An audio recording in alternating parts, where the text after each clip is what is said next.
Conakry, le 15 juin 2019, mesdames et messieurs, c'est le moment de faire le point sur l'actualité. À la une ce soir, à célébration à Genève du centenaire de l'Organisation internationale du travail.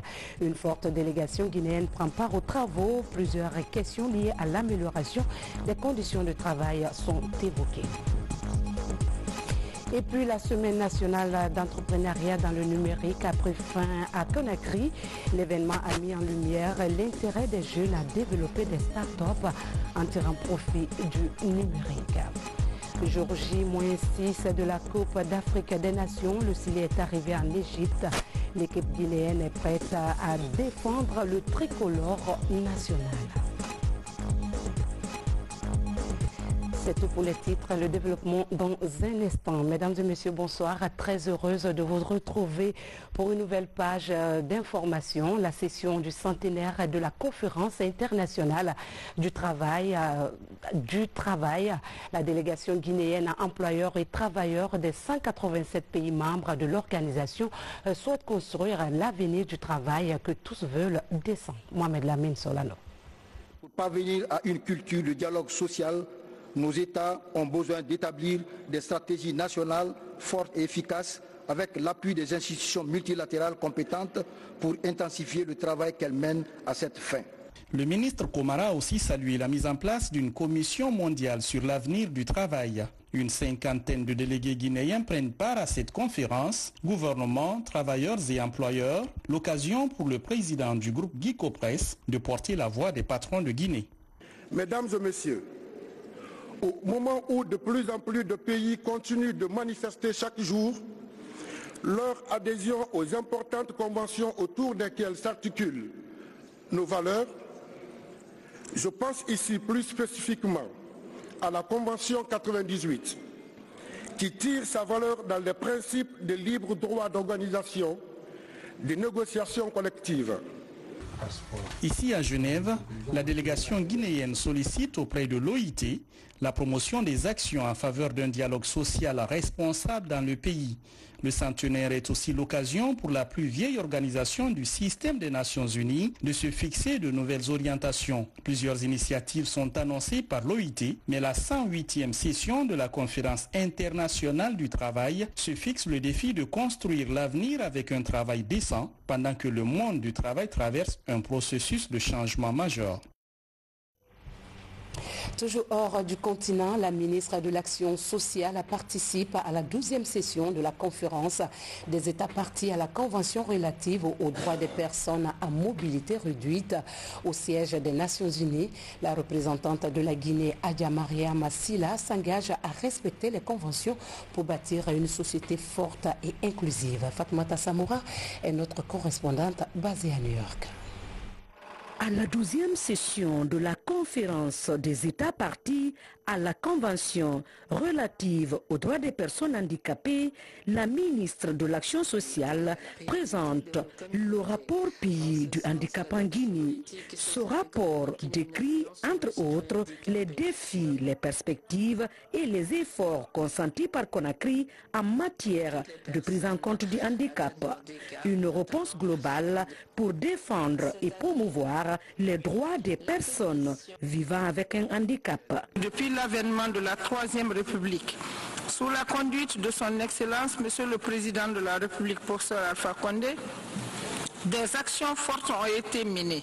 La journée du 3 décembre constitue désormais cet espace de plaidoyer, d'échange et de libération sans tabou de la parole et d'exposition du talent caché de mes concitoyens porteurs de déficience.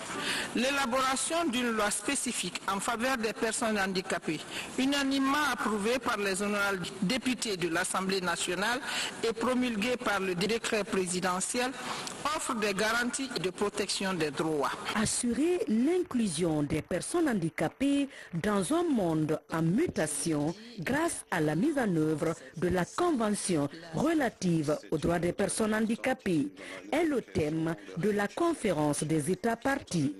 Il invite les pays au respect de leurs engagements, des engagements que la Guinée compte bien honorer. Nous profitons de cette session pour vous présenter le programme et solliciter l'appui des partenaires partenaires multi et bilatéraux en faveur du million de potentiel de personnes handicapées vivant dans le pays. Il s'agit du renforcement du dispositif institutionnel, autonomisation socio-économique et réhabilitation, le plaidoyer et la lutte contre la stigmatisation. Nous espérons agir ainsi au nom de l'égalité sacrée et de la justice entre les hommes. Comme le disait le secrétaire général de l'ONU, l'inclusion du handicap est un droit fondamental et la réalisation des droits des personnes handicapées est une question de justice et un investissement de bon sens dans notre avenir commun. Retour à Conakry pour boucler la semaine nationale d'entrepreneuriat dans le numérique. L'événement s'est déroulé à Conakry et a permis à des milliers de participants de tirer profit des opportunités qu'offrent les technologies de l'information pour la réalisation de leurs projets. Tierno Ousmane Diallo. Ces prothèses destinées aux enfants victimes de handicap sont conçues par des lycéens de la capitale grâce aux outils de technologie comme les imprimantes 3D qu'ils ont appris à manipuler. Pour ces autres élèves, la manipulation de robots Bibot n'a plus de secret. Apprendre la programmation informatique en jouant devient un plaisir pour eux. C'est en fait le b.a.-ba de la programmation. On peut dire à l'enfant, par exemple, sur ce tapis de l'alphabet, d'écrire son nom. Donc il programme le robot qui va rechercher les lettres de son nom et à chaque fois il marque un arrêt jusqu'au bout. C'est à la faveur de la Semaine nationale du numérique que ces formations ont été initiées pour exprimer la nouvelle vision des autorités pour l'émergence d'une nouvelle génération en harmonie avec le développement technologique. Lors des compétitions numériques des écoles, les élèves ont émerveillé le public avant de recevoir des prix à la clôture de l'événement. On a réussi tous ensemble à être deuxième. Pour moi, c'est du travail. Merci à tous les participants de ce concours et merci aussi de nous avoir fait gagner ce concours et merci Monsieur le Président. Autre compétition qui a marqué cet événement, le concours Innovation Days avec 16 jeunes entrepreneurs qui ont présenté leurs projets. 3 ont retenu l'attention du jury. Le premier prix est revenu au projet African Heroes, le second au téléphone Kumfabo de la Guinéenne Fadima Diawara, le troisième au projet Labtani ou l'utilisation des nouvelles technologies dans les hôpitaux. Nous nous réjouissons vraiment de ce prix. Nous sommes convaincus qu'avec le soutien de l'ARPT et tous nos partenaires, nous allons mettre au point ce jeu vidéo qui est purement culturel, une première en Guinée et dans la sous-région. C'est un jeu culturel 3D qui mettrait en valeur la culture guinéenne dans toute sa splendeur. Le président de la République nous a dit tout son enthousiasme, toute sa surprise de voir ce que nos enfants, nos sœurs, nos frères guinéens savent et peuvent faire. Il est venu 2 fois. Pour qu'un président de la République vienne 2 fois à un événement, ça a du sens. Cela dénote son attachement à l'écosystème des TIC, son attachement à la jeunesse, son attachement à l'entrepreneuriat, son attachement à la créativité et à l'innovation.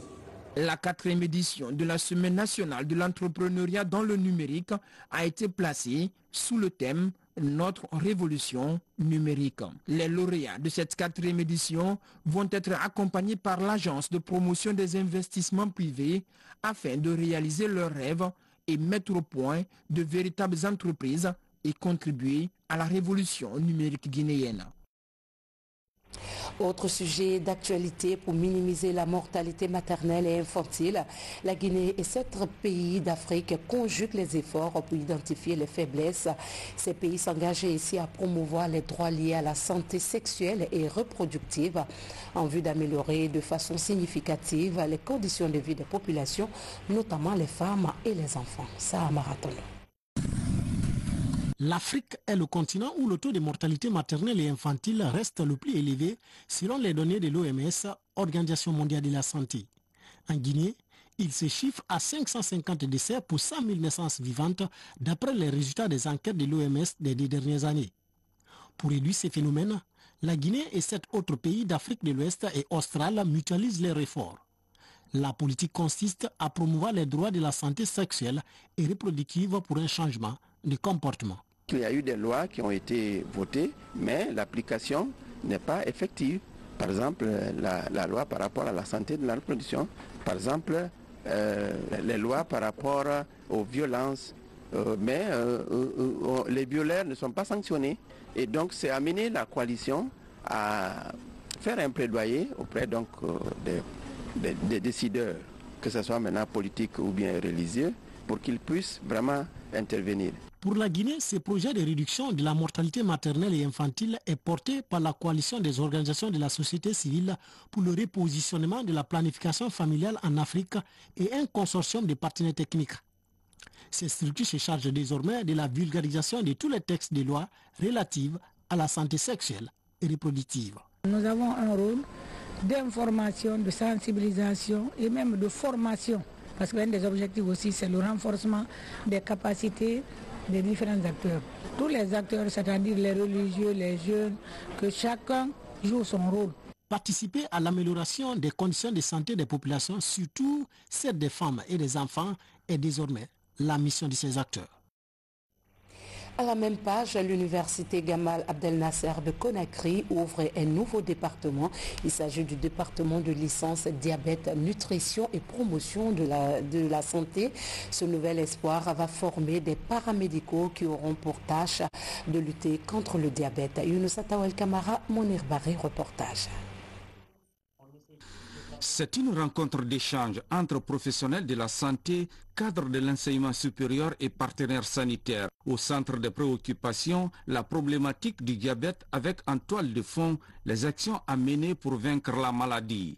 Pour y arriver, ces experts comptent sur la formation et la recherche scientifique. Le diabète aujourd'hui est devenu une maladie assez répandue dans le monde, particulièrement en Afrique et dans notre pays. Donc on n'avait pas encore tous ces professionnels-là en main pour faire face aux besoins de soins qu'il y a dans nos structures sanitaires. Aujourd'hui, la première promotion vient de sortir, donc il faut former beaucoup de paramédicaux pour inverser la pyramide un peu. Et j'espère aussi qu'on ira jusqu'au master pour cette formation-là. Il va falloir que les nouveaux formés forment les suivants.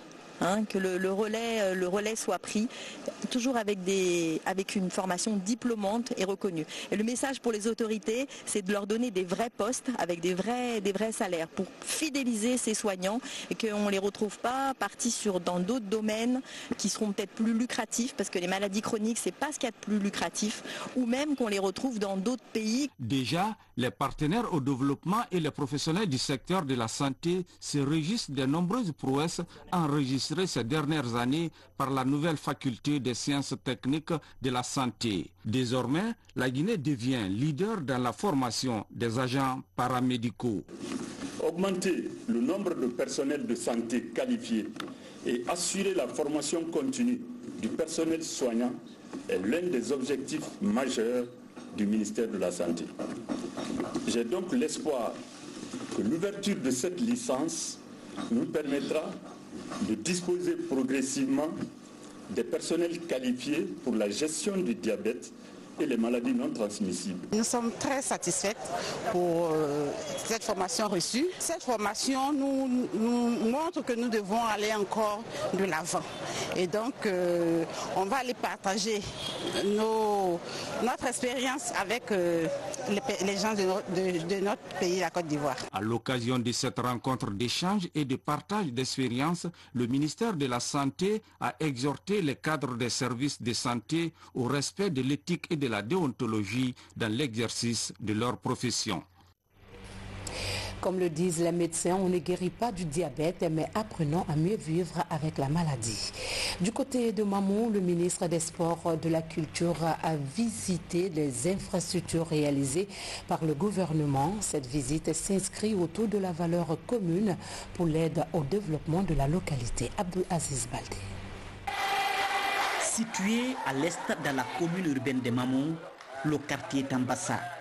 Cette contrée a désormais son établissement scolaire moderne composé de 2 blocs. Sur un financement du gouvernement guinéen, les travaux sont presque achevés au grand bonheur des élèves et parents d'élèves. En ligne de mire, faire de l'éducation l'une des priorités. Le collège moderne de Tambassa est composé de 8 salles de classe une direction pour le principal et son secrétariat, et un secrétariat général, une salle de professeur, une bibliothèque et un laboratoire. Il y a deux latrines de 12 cabines chacun. 12 cabines pour les hommes et 12 cabines pour les femmes. Et 2 forages.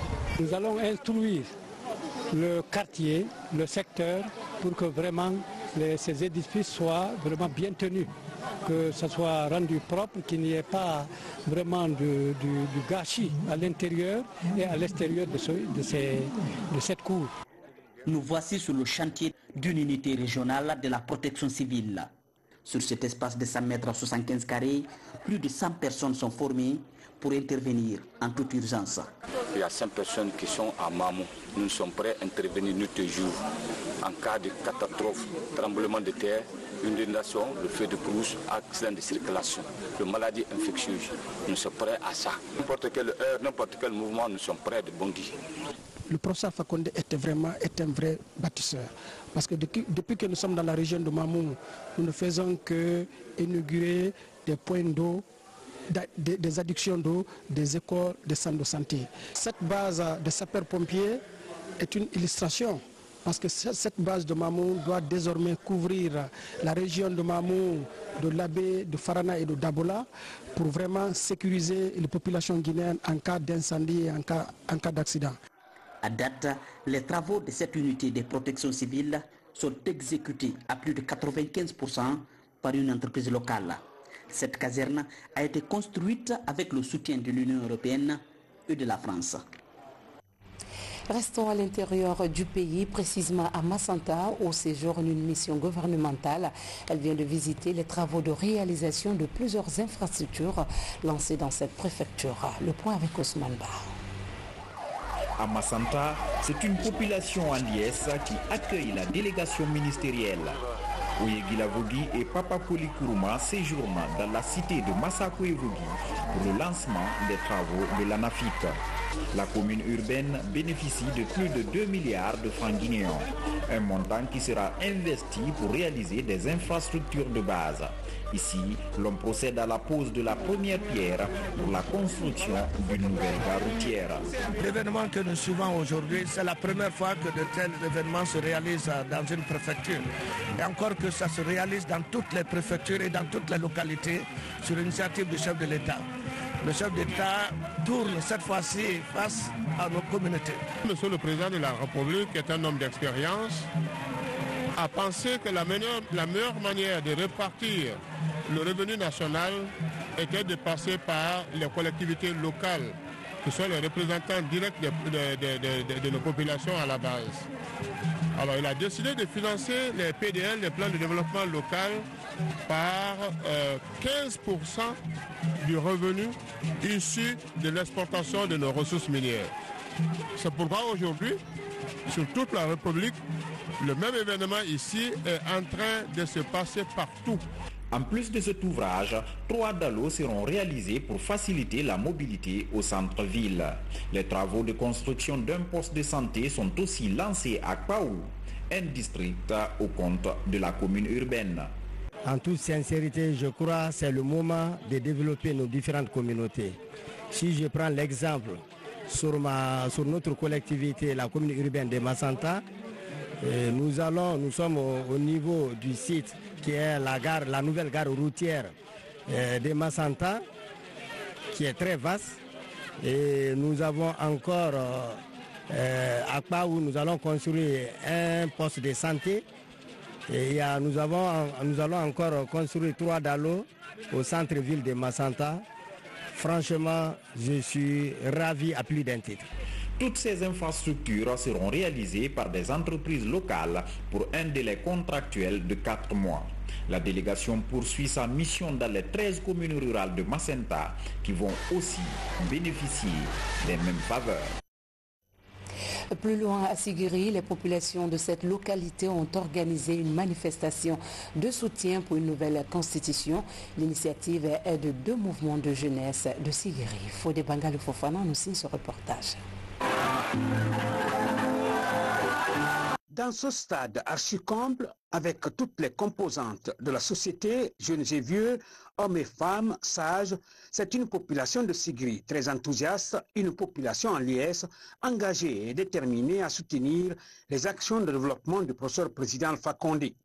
L'objectif assigné à cette manifestation est de montrer que la population de Sigiri réclame une nouvelle constitution pour le pays.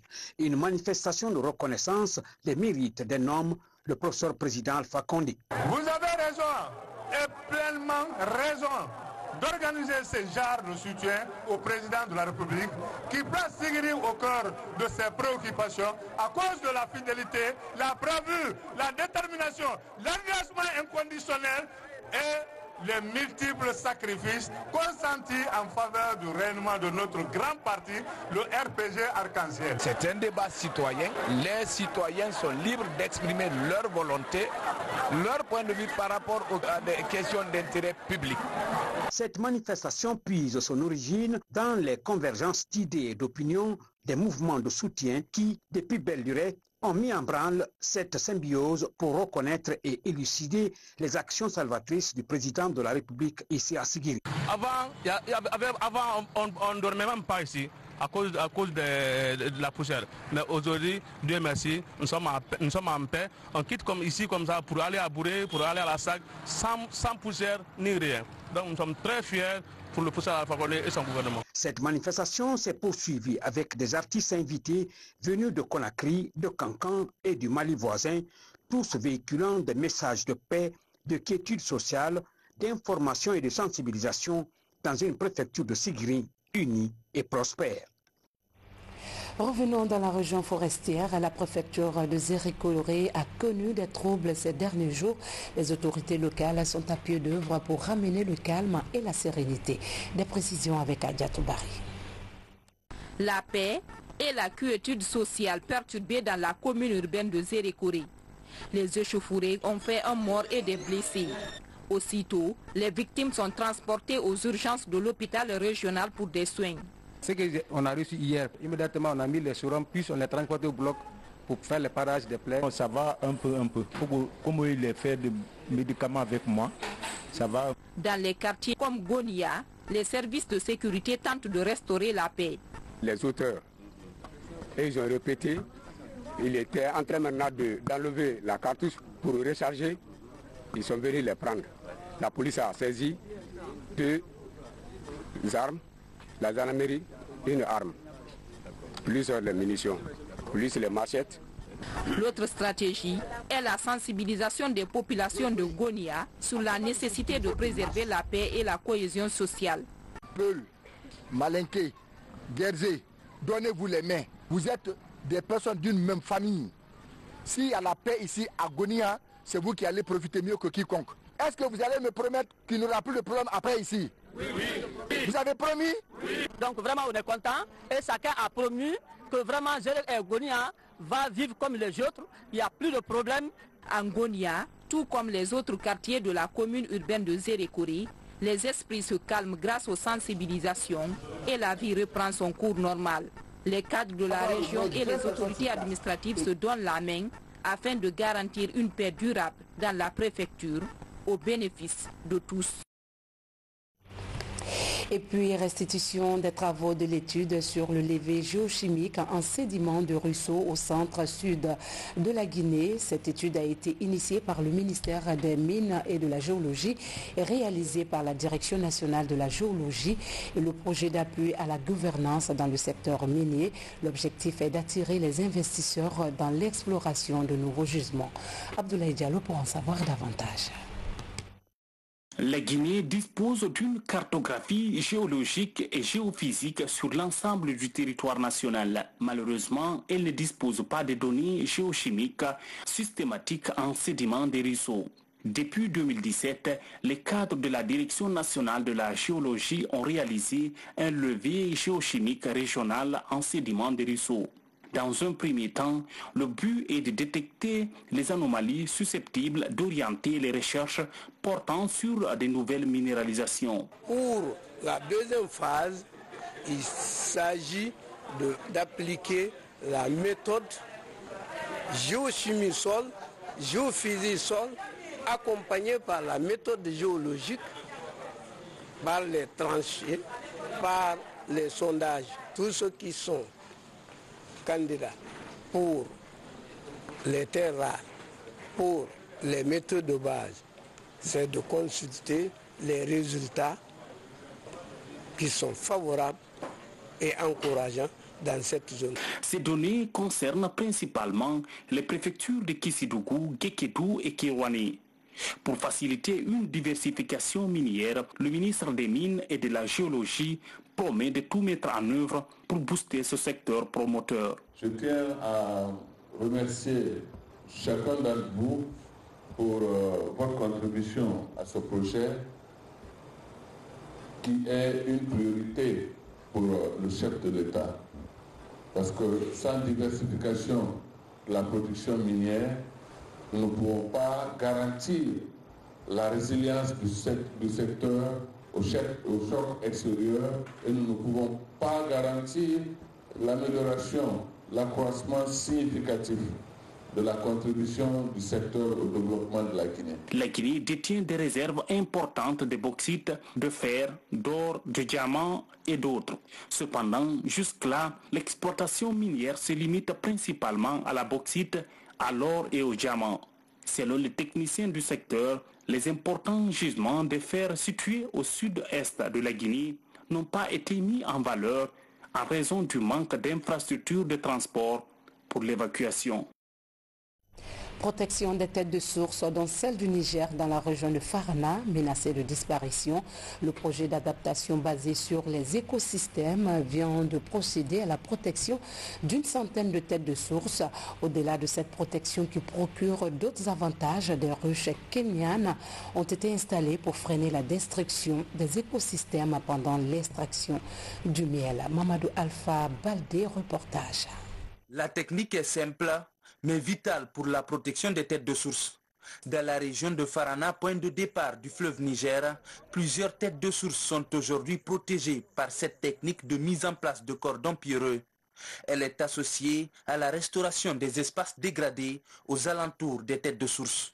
Qui sorte l'importance du cordon pierreux qui est en train de filtrer ici les eaux de ruissellement et les vétivers sont aussi en train de filtrer les boues. Toutes ces impuretés qui viennent de l'amont sont bloquées à ce niveau ici. Ça permet d'éviter un peu l'ensablement du nid des cours d'eau. Au-delà de l'aménagement des périmètres maraîchers, de la restauration des forêts et la protection des têtes de source, le projet adaptation basé sur les écosystèmes a favorisé l'installation de dizaines de ruches kenyanes. Pour la zone de Kouroussa par exemple, environ 110 ruches sont aujourd'hui installées et commencent à être habitées par des abeilles. À travers ces ruches, l'extraction du miel sera entièrement écologique. L'apport avec l'environnement, c'est des ruches kenyanes, c'est ça, on peut récolter le miel sans feu, sans utiliser le feu. En ce moment, les forêts sont protégées. Traditionnellement chez nous, on récolte effectivement le miel avec le feu.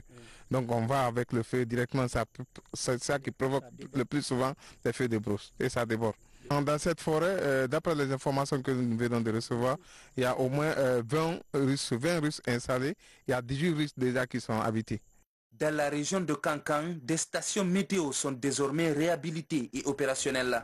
Avec des équipements de dernière génération, les informations fournies par ces stations permettent par exemple de déterminer la température du sol, l'humidité et les prévisions pluviométriques essentielles à l'agriculture. Nous avons eu la chance avec Kankan, nous avons une station météorologique synoptique principale qui travaille 24 heures sur 24, dont l'indicatif est reconnu sur le plan international, mais ça rentre dans la prévision générale de tout le monde entier. Nous avons la température, la pression, l'humidité, la direction, la vitesse du vent, le rayonnement global, le rayonnement diffus, n'est-ce pas, la durée d'insolation. À travers ces différentes réalisations du programme adaptation basé sur les écosystèmes exécuté par le gouvernement guinéen et le PNUD, le revenu des paysans pourrait s'améliorer à travers des techniques de production conformes aux normes environnementales. Puisqu'on parle d'environnement, comment gérer une éventuelle inondation à Conakry? La question est au centre d'une rencontre à l'Agence nationale de risques et de catastrophes. Il s'agit pour les acteurs d'évaluer avec les partenaires le nombre de catastrophes naturelles enregistrées dans le pays en vue de lancer un plan d'urgence en cas d'inondation. Alpha Isiagaba. Selon les services de sécurité, entre 2017 et 2019, Conakry a enregistré 2 graves incidents consécutifs causés par des pluies diluviennes, l'éboulement de Dar es Salaam et l'inondation de Dabondi 3. Des catastrophes où près de 15 personnes ont perdu la vie. La réalité est bien connue des responsables de l'Agence nationale du risque et de catastrophes du ministère de la Sécurité et de la Protection civile. 2 mesures sont en train d'être prises pour éviter ces cas malheureux. Un plan d'urgence sera bientôt lancé à Conakry pour informer sur la question de la gestion effective des cas d'inondation. J'ai vu ce qui s'est passé à Makia Touré et vous n'êtes pas sans savoir, nous sommes déjà enfoncés dans l'hivernal, la saison pluvieuse, je l'ai dit. Alors c'est le bon moment. L'État, la force principale de l'État, c'est prévenir. Alors l'État a mis cette agence en œuvre pour que nous évitons les risques. Dans les prochains jours, ces acteurs vont identifier toutes les zones à risque en vue d'installer des bouches d'incendie à Conakry dans un premier temps. Ils vont aussi former des sapeurs-pompiers et sensibiliser les citoyens sur le danger de l'abondance des forages à Conakry. Nous, Techno, avec nos partenaires RCY, avons la capacité de mettre en place pour l'État ivoirien du matériel de prévention des inondations, de prévention de la pollution. Également la possibilité de construction de stations de traitement des eaux, stations d'épuration, permettent de traiter les eaux mazoutées, les eaux polluées. Ils vont nous aider à mettre rapidement en place les mesures urgentes tant à Conakry qu'à l'intérieur du pays. L'Agence nationale de risques et de catastrophes est une nouvelle direction du ministère de la Sécurité et de la Protection civile. Son rôle, gérer les cas malheureux et autres catastrophes naturelles. Après 2 semaines de stage à Marrakech, le Sili national de Guinée est arrivé à Alexandrie en Égypte pour la phase finale de la Coupe d'Afrique des Nations. Le 11 national a été majestueusement accueilli à l'aéroport par les compatriotes résidant au pays des pharaons. Mami Ebelamo, Abdoulaye Diallo, compte rendu. Le Lépi à l'honneur à Marrakech. Le ministère des Sports, de la Culture et du Patrimoine historique valorise nos tissus traditionnels à travers nos portes fanions au tarmac de l'aéroport de Marrakech. Un vol spécial pour le transport de toute la délégation. Une volonté du gouvernement d'accompagner nos représentants dans leur exaltante mission. Après plus de 6 heures de vol, les gladiateurs de Pol Pot sont enfin à Alexandrie. Ça s'est bien passé. On a profité pour se réunir avec les joueurs, s'entraîner, prendre de l'expérience ensemble parce qu'on n'a pas trop l'habitude de jouer ensemble. Et puis voilà, ça s'est bien fini. Aujourd'hui, on arrive en Égypte. Pour moi, j'ai pas grand chose à promettre, à part qu'on va donner le meilleur de nous-mêmes. Voilà, on sait que c'est une CAN importante pour toute la Guinée. Donc voilà, on va essayer de faire les meilleurs matchs possibles, commencer par sortir des poules et après prendre match après match. On va essayer de faire mieux que la dernière CAN, quart de finaliste. Mais bon, ça sera dur, il y a des bonnes équipes, mais en tout cas, on est conscient de notre potentiel et on va tout faire pour y arriver. Vraiment, c'est du spécial. Je remercie le gouvernement guinéen, je remercie aussi la Fédération guinéenne de football. Tout est mis en place pour que cette équipe se prépare dans les conditions les meilleures. Ça, il n'y a pas de souci. Maintenant, c'est à nous de montrer tout ce que nous avons fait pendant ce stage.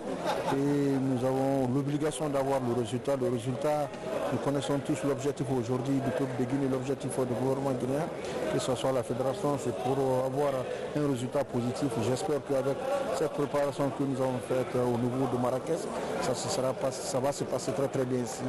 Ici, la communauté guinéenne déjà fortement mobilisée est optimiste quant à une bonne prestation du Sili national dans cette compétition. Le comité ici, le comité d'organisation pour le soutien du Sili national. Pour le Sili, nous sommes là plus de 26 personnes, donc les Guinéens sont prêts à supporter leur équipe nationale, plus de 4000 Guinéens. Demain dimanche, la Guinée jouera son dernier match amical contre l'Égypte. Bonne chance donc au CELI national. Et pour finir cette édition, Adja Nanfadima Kamara a rejoint sa dernière demeure à Kouroussa. La défunte était la mère du chef d'état-major général des armées. Les obsèques ont connu une forte mobilisation de la part du gouvernement et représentants d'institutions et d'autres confessions religieuses. Compte rendu, sergent-chef Lamine Sana Kamara, correspondant de la presse militaire. Adja Nanfadima Kamara a reçu les ultimes hommages de la nation ce vendredi 7 juin à Diaragbila, dans la préfecture de Kouroussa. Au premier rang, le ministre d'État chargé des affaires présidentielles, ministre de la Défense nationale, puis membre du gouvernement, la haute hiérarchie militaire, membre des institutions républicaines, autorités régionales de Kankan, membres des confessions religieuses, notabilité et jeunesse. Tous se sont fortement mobilisés à Kankan pour se recueillir devant la dépouille mortelle de Adja Nanfadima Kamara, l'illustre mère du chef d'état-major général des armées. Après l'étape de Kankan, la délégation s'est ensuite rendue à Diaragbila, dans la préfecture de Kouroussa, où Adja Nanfadima Kamara a regagné sa dernière demeure après avoir reçu tous les honneurs dus à son rang. Que l'âme de la défunte repose en paix. Ainsi s'achève cette édition. Merci de votre aimable attention. À demain, Inch'Allah, pour d'autres pages d'informations. Mais d'ici là, restez avec nous pour la suite de nos programmes.